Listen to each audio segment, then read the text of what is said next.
Assalamualaikum warahmatullahi wabarakatuh. Kali ini saya berada di Kubro, tepatnya di Trowulan, Kabupaten Mojokerto. Ya, kita langsung saja masuk.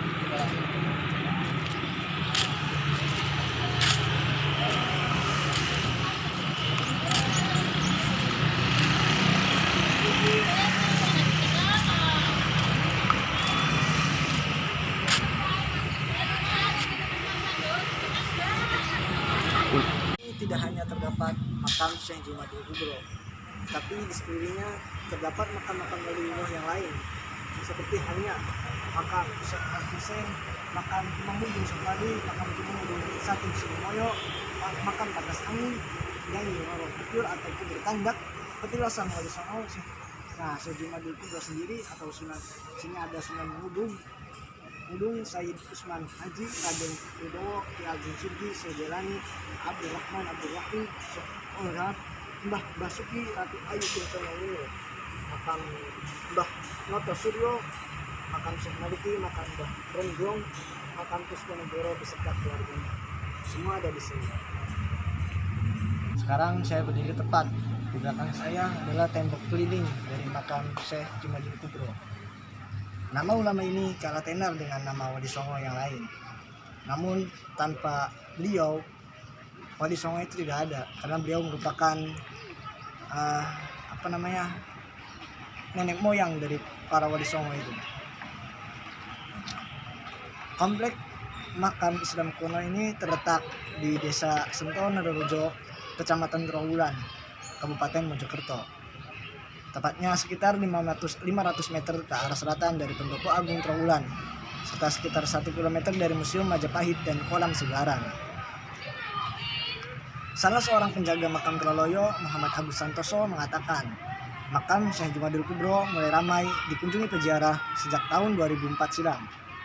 Karena itu mantan Presiden Abdul Rahman Wahid alias Gus Dur meresmikan Syekh Jumadil Kubro sebagai salah satu wali sekaligus nenek moyang dari para Wali Songo.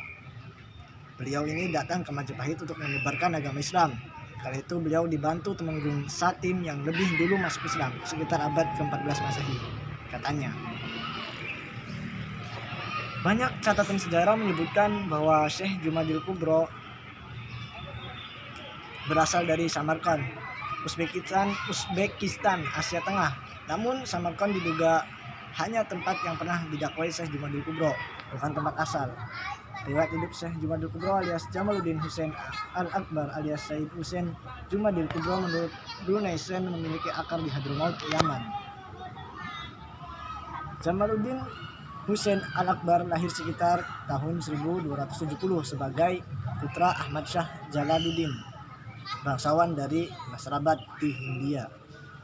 Kakek buyutnya adalah Muhammad Sohib Mirbad dari Hadramaut yang bergaris keturunan ke Imam Jafar Shodiq, keturunan generasi ke-6 dari Nabi Muhammad SAW. Setelah resign dari jabatannya sebagai gubernur di India, Jumadil Kubro traveling ke berbagai belahan dunia untuk menyebarkan Islam.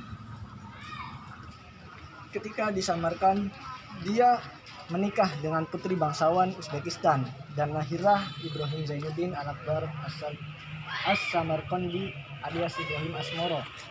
Ibrahim Asmoro dibawa berdakwah ke Indochina, kemudian menikah dengan putri dari Champa dan lahirlah cucu Jumadil Kubro, yaitu Sunan Ampel yang menjadi ayah dari Sunan Bonang dan Sunan Derajat. Cucu satu lagi dari putri Champa adalah Maulana Ishak yang menjadi ayah dari Sunan Giri dan kakek dari Sunan Kudus. Oleh karena itu, kenapa Syekh Jumadil Kubro dikatakan sebagai nenek moyang dari para wali? Inilah sebabnya. Ketika berada di Kelantan, Jumadil Kubro menikah juga dengan putri Raja Cermin. Cicitnya adalah Syarif Hidayatullah alias Sunan Gunung Jati. Sementara Sunan Muria dan ayahnya Sunan Kalijaga merupakan famili jauh, keturunan dari adik Jumadil Kubro yang diajaknya keliling dunia untuk berdagang dan berdakwah. Keturunan Jumadil Kubro yang tidak berdakwah yang menjadi raja-raja kesultanan di Asia Tenggara, dari Patani, Malaysia, Indonesia, sampai Mindanao. Seperti itulah sejarah perjalanan beliau. Cukup segitu yang dapat saya sampaikan tentang Syekh Jumadil Kubro. Kurang lebihnya mohon maaf. Wabillahi taufiq wal hidayah. Wassalamualaikum warahmatullahi wabarakatuh.